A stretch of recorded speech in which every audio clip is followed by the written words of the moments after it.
नमस्कार दोस्तों। आज मैं आपको आश्विन कृष्ण गणेश चतुर्थी व्रत की कथा सुनाने जा रहा हूं। प्रेम से बोलिए गणेश भगवान की जय हो। युधिष्ठिर ने पूछा, हे जगदीश्वर, मैंने सुना है कि आश्विन कृष्ण चतुर्थी को संकटा चतुर्थी आती है। उस दिन किस तरीके से गणेश जी की पूजा करनी चाहिए? हे जगदीश्वर, आप मुझे विस्तार पूर्वक बताइए। श्री कृष्ण कहने लगे, प्राचीन काल में यही प्रश्न पार्वती जी ने गणेश जी से किया था कि हे पुत्र अश्विन, गणेश चतुर्थी का व्रत पूजा किस प्रकार करना चाहिए और उसके करने का क्या फल मिलता है, मेरी जानने की इच्छा है। यह सुनकर हंसते हुए गणेश जी ने कहा कि हे माता, सिद्धि की कामना रखने वाले व्यक्ति को चाहिए कि आश्विन मास में गणेश चतुर्थी की पूजा भक्ति पूर्वक करें। जिस दिन भोजन न करें तथा क्रोध, पाखंड, लोभ आदि का परित्याग कर गणेश जी के स्वरूप का ध्यान करते हुए पूजन करें।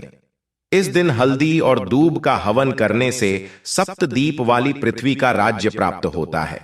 एक समय की बात है कि बाणासुर की कन्या उषा ने सुसुप्त अवस्था में अनिरुद्ध का स्वप्न देखा। अनिरुद्ध के विरह से वह इतनी कामासक्त हो गई, उसने अपनी सहेली चित्रलेखा से त्रिभुवन के संपूर्ण प्राणियों के चित्र बनाए। जब चित्र में अनिरुद्ध को उसने देखा तो कहा, मैंने इसी व्यक्ति को सपना देखा था और इसी के साथ मेरा पाणी ग्रहण भी हुआ था। हे सखी, यह व्यक्ति जहां कहीं भी मिल सके उसे लेकर आओ, अन्यथा इसके वियोग में मैं अपने प्राण को छोड़ दूंगी। अपनी सखी की बात सुनकर चित्रलेखा अनेक स्थानों में खोजती हुई द्वारिकापुरी में आ पहुंची। वहां अनिरुद्ध को पहचान कर उसने उसका अपहरण कर लिया, क्योंकि वह राक्षसी माया जानने वाली थी। रात्रि में पल्लव सहित अनिरुद्ध को उठाकर वह गोधूली बेला में बाणासुर की नगरी में ले गए। इधर प्रभु को पुत्र शोक के कारण असाध्य रोग से ग्रसित होना पड़ा। अपने पुत्र प्रद्युम्न एवं पौत्र अनिरुद्ध की घटना से श्री कृष्ण जी भी बेहाल हो उठे। रुक्मणी भी पौत्र के दुख से दुखी होकर बिलखने लगे। पतिव्रता रुक्मणी खिन्न मन से कृष्ण जी से कहने लगी कि हे नाथ, हमारे प्रिय पौत्र का किसने हरण कर लिया, अन्यथा हम अपनी इच्छा से ही कहीं चला गया है। रुक्मणी की ऐसी बात सुनकर श्री कृष्ण जी यादवों की सभा में उपस्थित हुए।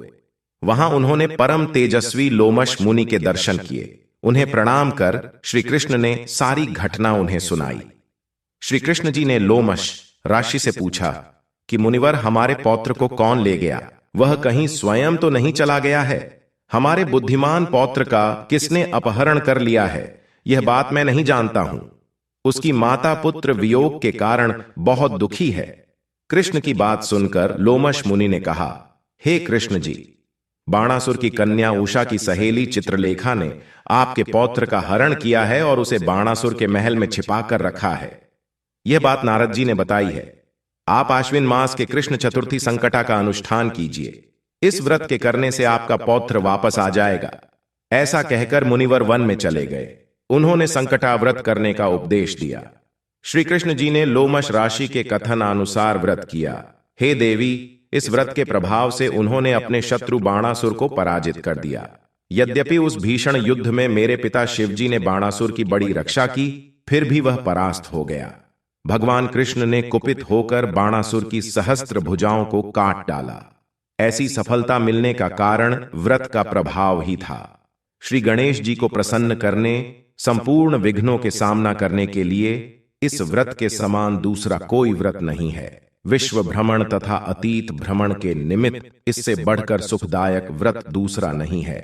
श्री कृष्ण जी कहते हैं कि जीवन संपूर्ण विपत्तियों के विनाश के लिए इस व्रत को अवश्य ही करना चाहिए। इसके प्रभाव से शत्रुओं पर आप अवश्य ही विजय पाएंगे।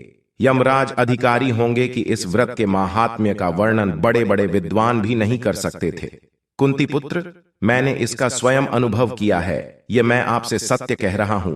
बोलिए गणेश भगवान की जय हो, गौरा माता की जय हो।